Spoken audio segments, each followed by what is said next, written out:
England are out of the World Cup. Our hopes have come crashing down. Unlike Harry Kane's penalty, which I believe is still orbiting somewhere in the solar system, today it's a depressing podcast, but today we discuss where it went wrong for England. Is it game over now for Gareth Southgate? And is there any hope left for England in the future? Roll that intro.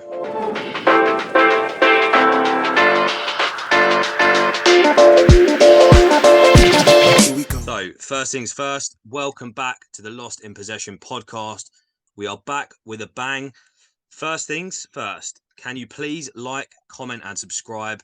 It means a lot to us. It's free to subscribe, and you'll be getting weekly football content free of charge. But without further ado, let's get straight into it. Reese, we'll come to you first. Where did it all go wrong for England, in your opinion, against France? I think it's just a matter of not enough quality, in my opinion.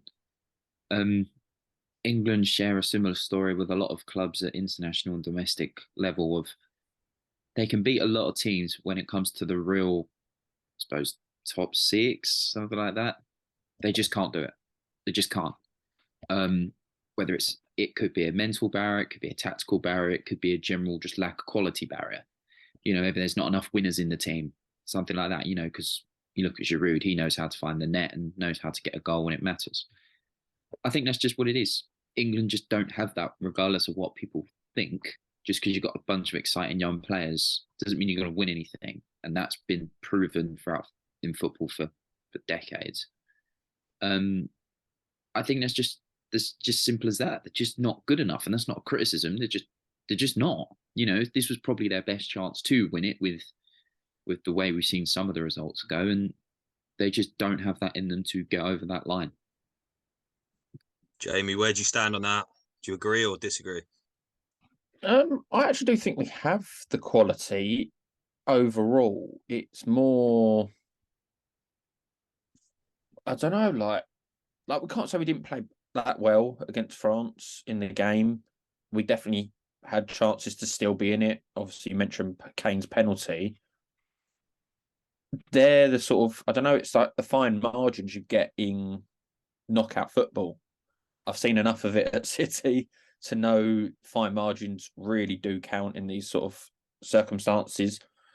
So I wouldn't say it was lack of quality because let's be honest, if we actually, let's say Kane scores that penalty, we were probably edging it a little bit in the game. I'm not going to say massively because that wouldn't be true, but it's more, we still had a chance to go through. That could have gone to penalties and, penalties 50-50, whatever. And we could have gone through. And then you're looking at us probably as, well, second favourites to Argentina and very much the favourites to get to the final if you're playing against Morocco. No disrespect to them, by the way, but that's a much favourable draw that you'd expect. It's an odd one. I think in the game though, I think Southgate, I know it's in hindsight, but he may have let us down a bit because his first sub didn't come until Giroud scored. So that's really, I'm just letting this play out, and then reacting rather than being proactive. And that could really have sort of cost us. I think he brought on Rashford and Mount at that time. And I think I said to you, I think Mount should come on for Henderson just to go for it, really. Like, not just sit back. Because we're not a team that's just going to sit back and allow them to have one bit of quality and score, which is pretty much exactly what happened. The other thing I wanted to sort of mention was throughout the tournament, we only received one booking throughout every game, and that was against France.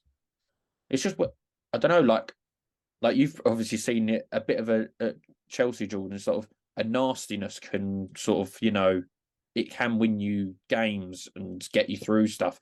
And you saw the Argentina Netherlands game.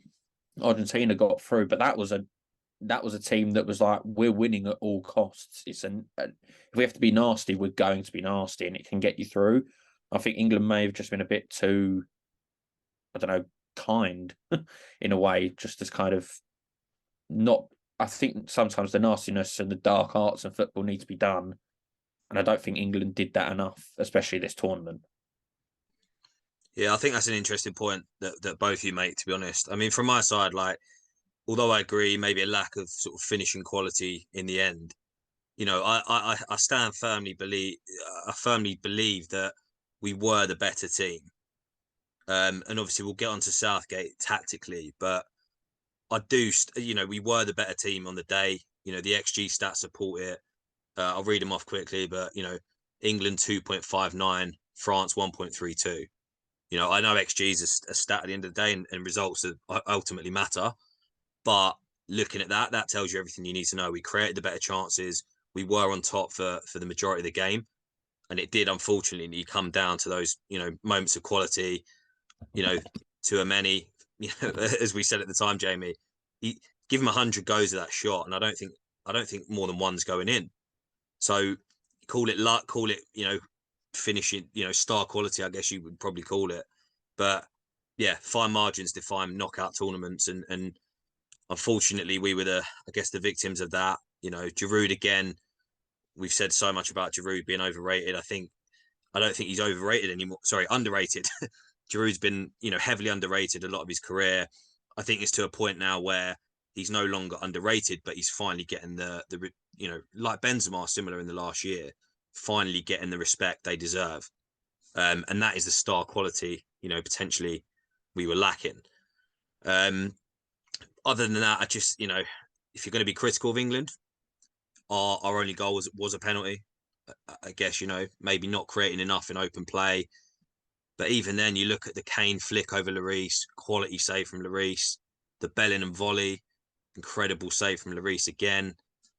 I don't want to go on too much about the ref because it sounds like an excuse, but we all know the ref was an absolute shambles. Not just in the penalty decision, but the little fouls throughout the game. So all in all, I think it's extremely disappointing because it just feels like a repeat of everything. But I do think there has been a bit of an improvement, and we've outplayed the champions of the world at the end of the day, and we've got unlucky. So I'm not as pessimistic maybe as some other people. But I think that kind of brings us nicely onto our second key point to discuss, Gareth Southgate. Now, we've done a whole podcast separately, before the tournament on our thoughts around Southgate. Some of those opinions might have changed, and I think more so than ever before this World Cup, the opinions on Southgate were truly divided. So, Jamie, we'll start with you. Is it game over for Gareth Southgate, in your opinion? Yes, it has to be, because I think it's a bit different with like club football where you can go again next year. It's just there's so much of a break between sort of tournaments. Like I'm not including the Nations League. I'm talking the Euros and the World Cup. It is a year and a half away for the Euros in Germany, I believe it is. So it's not too. It's actually a bit shorter than normally, but I think Southgate's had enough goes. And while like you can say he has actually done okay, like he's done fairly well, it's the only problem with it is in sort of cup football, it is really knockout stuff.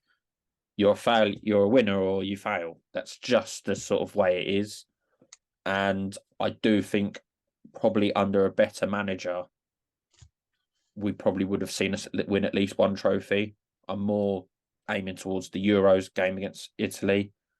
But I think after going out in the quarterfinals, Southgate's record against any FIFA ranking top 10 side it's abysmal. I think he's won, I think it was 3 he's won. One of them was on penalties and lost 8 now and to the France game. So it's sort of, oh yeah, we'll beat Iran, we'll beat Wales. But then we play anyone in that FIFA top 10 rankings. And let's be honest, they're not always the top 10 best sides either with the rankings. And we're still not beating them. So that's where I'm a bit like, I think his time's just got to come up and get someone new in. Who that is, I think we'll probably all have some names maybe, but it's a bit tough, sort of, to be fair, to pick a new name. But I think after this, it was always going to be his last tournament unless he won it. That's my opinion. But what about you two? Reese, what do you think? He was a bit cryptic about it. I think he come out and said, he needs a bit of time to sort of sit down, reflect, and obviously speak with the FA. Do you think he'll step down? Yeah, I mean, I think really the FA would want their answer from him pretty soon because they're going to want to start lining up replacements, aren't they? So, there's no point in him waiting for a club offer to come along. I think that'd be a bit of a pain in the backside. But I think it's a tough one because I do agree. I think he's taken him as far as he can go. As Jamie said, everyone put all this. We went into the 2018 World Cup with no expectations, and he got into a semi-final. But people forget the ease of the teams he faced along this way. And this isn't me being critical. I think it's more of a fans' problem. Go against Croatia, who we could argue are a top 6 or a top 10 team, lose. Get to the Euro final, where there is a little bit more expectation going, lose to Italy, despite us winning a very easy route. People can say Germany or they like that Germany team were on their way out, so that doesn't count. Goes and loses to Italy in that final. And then he comes into this tournament with no expectations at all and plays above expectations. So they put all this unnecessary pressure on him. What more can he do? But I only think he could only take this England side so far. And he's proven that at 2 other tournaments. He can only take them so far. It's difficult to see who replaces him personally because you've got to get it right. Well, I think international level is more suited for coaching than it is managing. That's why Southgate has done so well. That's why I think Chris Coleman did so well at Wales. And then when it goes to club level, I think it's just not for them. I know there's rumours of Pochettino, which I think might suit him to the ground a bit because I think he's a very good coach and this might suit him very well. I personally think Steve Cooper's probably the best choice just because of his exploits for the under-17s team. He won the World Cup with them and was a runner-up at the European Championship with them. So I think he's probably the best shout because I think he would coach with those players much better than what Pochettino might do. But it's a very strange, situation where they've got time to figure out a replacement. So there is no rush. But Southgate should let his plans pretty clear, and I wouldn't be surprised if he already has. Yeah, I think for me, I'm genuinely torn on this because for all his critics and all the negativity that people have said about Southgate, I do think there is a lot of positives that I don't really think he's been given credit for. I mean, one stat as just one example. So England from 1968 to 2016 won 6 knockout games in major tournaments. Like, let that sink in for a minute. And Southgate's won 6 in just 4 years. So for all this talk of, we're wasting this, we're wasting that, relative to England's history, and England have always had a good team. Although we're saying, that's a young, exciting team, the golden generation won nothing. And we have to some degree, put it into context of Southgate has absolutely achieved, although we haven't won anything, has done better than other managers for the last, as I said. I mean, the comparison I just gave there was 48 years versus 4 years. So you have to put it into perspective and give Southgate some credit for that, even if it is time to step down. Jamie, I kind of said your point before the tournament, and it was a weird one because I was kind of saying, well, if he doesn't win, he's kind of got to step down because he's had enough chances. But that sounds so ridiculous to say that, if he doesn't win a World Cup, he has to go. But three tournaments is enough time to, build the team, develop, progress, and have a good chance. And to be fair to him, I do think there is progression. I don't think if we met France in that World Cup final previously, I don't think we would have outplayed them. I don't. Similarly, we go back 5, maybe 8, 10 years. I don't think we would have got to the Euros final, even in our home country. So there has been progression, and I still firmly believe, we talk about fine margins. Let's say we had got through against France. We'd then be talking about being favourites to get into a World Cup final, having just outplayed the world champions. So for all the criticisms, I do think Southgate deserves credit. And even like playing the back five, oh, he's so defensive, he's so boring. We were good at the back throughout the tournament, and we attacked and scored goals. So I don't know. It's a tough one for me in terms of a replacement. Now the favourites on the betting odds at the minute are Graham Potter, who's obviously just joined Chelsea, doesn't really make sense, and Steve Cooper. Now, my take on this is don't get rid of Southgate just for the sake of getting rid of him. He's united this group of players more so than we've ever seen in England's history. We've progressed, as I've just said. Don't just get rid of Southgate for a Graham Potter or for a Steve Cooper, because you're basically just getting a same style manager, but 6 years behind. For me, the only way we get rid of Southgate is if someone comes in, someone we consider top tier. The names that have been thrown out: Luis Enrique, Pochettino, Thomas Tuchel. There's a very elite list of managers that I think are being considered, that only for those managers should we just get rid of Southgate. I don't think there's this. I just don't see why we're getting rid of him for a Graham Potter or a Steve Cooper or any of those other kind of similar style managers. I personally just think it would be a bit of a waste. In terms of other replacements, is there anyone you guys have sort of thought about that I've not mentioned there? I fully agree, by the way, with what you said there. Like, I don't think Cooper's right. Like, it's just going to be the exact same scenario. You've got a manager who's won nothing, really. Like, it's possibly going sideways. It's possibly even going backwards. So I do actually disagree with someone like him. And like you said, Potter is just gone to Chelsea. He's not going.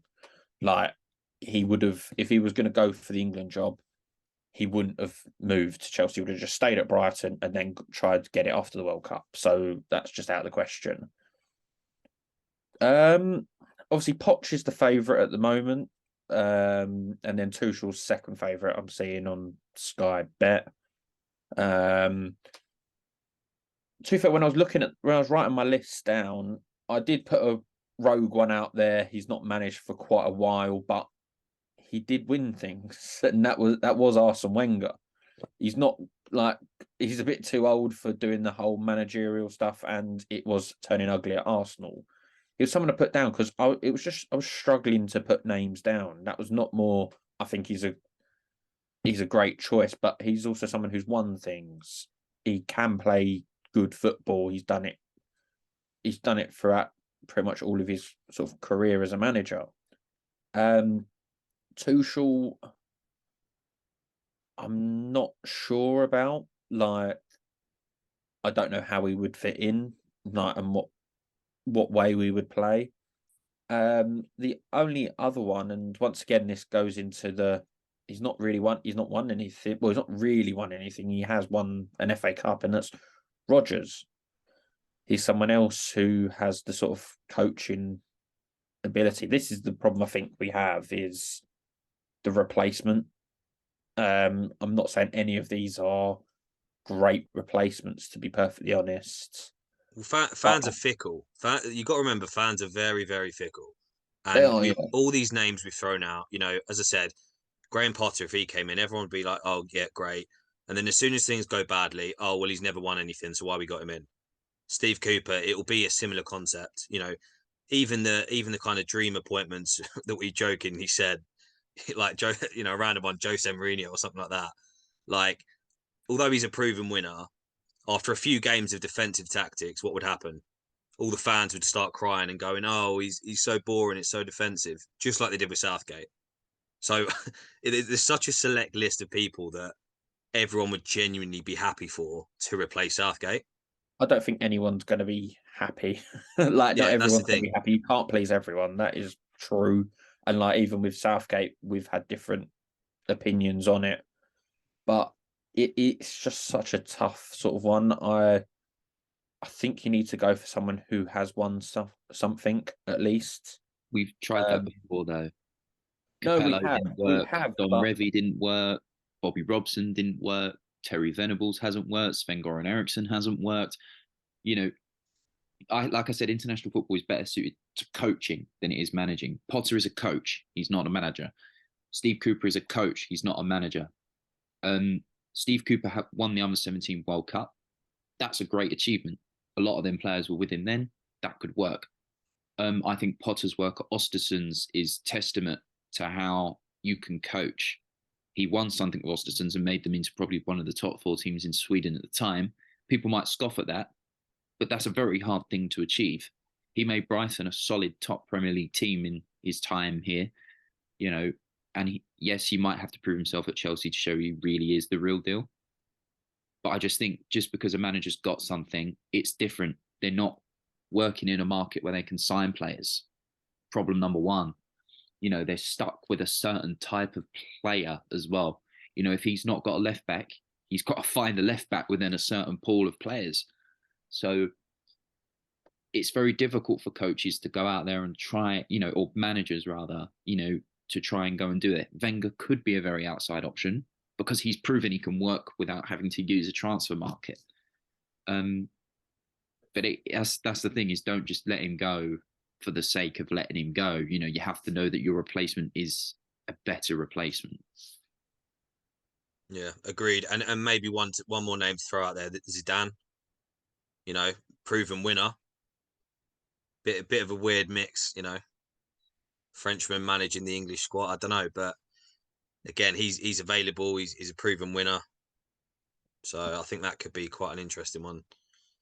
But I guess to kind of come on to our final topic of debate, pretty bluntly, is there any hope left for England? Because as we've said, for good or for bad, we lost to Croatia, a team we should have beat, to bottle a World Cup final. We bottled the final of the Euros on pens, and maybe you could say, if you're being pessimistic, we bottled it against France as well.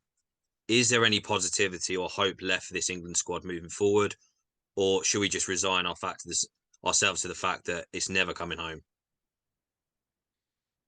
Well, I think the ball did come home from Kane's penalty, but that's another matter. In terms of, no, it's not, because I think the Euros is something we could definitely target to win. Like, really, I'm looking at the teams in Europe. The only one that I don't know, fear in some sort of way is France. I don't think Spain are that good. They can keep the ball for tons of it. I just don't think they're that great at scoring, even though they won 7-0 against Costa Rica. Germany, I think Germany are going to come back with a bit of a bang, but I don't know if that's going to be in Germany for the Euros. The home support might help them, but then I'm looking at the rest. I'm thinking Italy, they're the holders, but they also didn't get to the World Cup because they got knocked out by North Macedonia. It's just sort of I don't see anyone that I'm actually fearing. So I do feel like we should be aiming to win that tournament, really. So no, I don't think so. And I think with a few more years under some of the teams like Bellingham, Foden, Saka, you can name some others who all get a bit more experience. A few of the players like Bellingham will probably be moving to either a Premier League team or a top Spanish team. If you go off the reports, you've got things like that going on, and I think that can help them progress their career. So I think we could even be a bit better for this, and some of them may have won even more. Hopefully, just all the City players. No offense, but that's what I've got to hope for. No, I wouldn't say it's hopeless. We should give up. Yeah, I'd agree with that. To be fair, I'm a little bit more optimistic. Obviously, it's short-term pain, hopefully long-term gain. But some of the players you mentioned there, you've got to put things into perspective. I'm just going to read off a few ages of some of the best England players. Right, you've got Bellingham, who at 19 looks an absolute leader.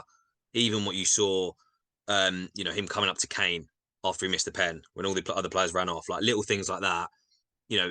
He's 19. you know, he could still be peaking for the next 10 years. Like, that's how ridiculous it is. You know, you've got Saka, who was outstanding, 21, Foden 22, Gallagher 22, Sancho 22, Reece James 23, Rice 23, Mount 23, Ramsdale 24, Chilwell 25, Rashford 25. Like, that is absolutely insane. So we've got such a young group of players there who are all pretty experienced already. You know, you've got Premier League winners in there, you've got Champions League winners in there. There's so much talent there.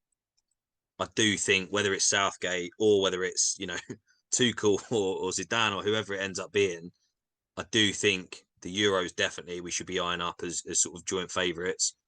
And even beyond that, I do think there's a lot of hope left for this England side. Reece, where do you stand? No, I'd agree. There's no point being so negative about it. Like football goes in very sort of cyclical sort of structures. You know, if you look at that Spain team that dominated about 10 years ago, everyone saw, you know, you saw it coming, if that makes sense. You could see how Barcelona were developing as a club, you know, et cetera, et cetera. Then we saw, you know, Germany winning the World Cup in 2014 was no real shock by the way they'd restructured everything. We've got all the structure in place. You know, we just got to keep ensuring we grow. Make sure that our players are playing for the best teams in the country, first of all, or best teams in the world. You know, making sure that we've got not too many players in one position, which is I think is a big issue at the moment. You know, I don't even think who comes after Harry Kane is an issue because we can score from all over the pitch. So I don't think that's a big issue. You know, we just need to hope that other countries around us do not rapidly develop their own systems. I don't see Germany at the moment being the team they were 6, 7 years ago because their league structure, I don't really think allows it. So I think they're promoting too many average players, too many average coaches. We need to make sure to not fall foul of that. The Spanish team, I don't think is particularly great. The Italian team and the French team seem to have this habit of doing really well and then collapsing entirely. You know, the Croatian team, by the looks of it, they're all going to play until their 60s, 70s anyway. So it's completely different for them. I just think if we keep on this course with the players we've got, I think they'll be fine. We just need to hope that there aren't other teams enjoying a bit of a nice purple patch themselves to avoid complete, you know, to avoid more misery. But it'll be completely fine. Like we're in a better position than most countries are at this moment in time. And if Kane would have scored that penalty, who knows? If Saka would have scored that penalty in the Euro final, who knows? It's at the moment it's very much who knows with England. At least it's not we were rubbish. It's a genuine who knows. Maybe we aren't just good enough. Well, there you go. We will end that on a positive note. We are very optimistic for the future. Are you? That is the question. As always, like, comment, and subscribe. You know the drill.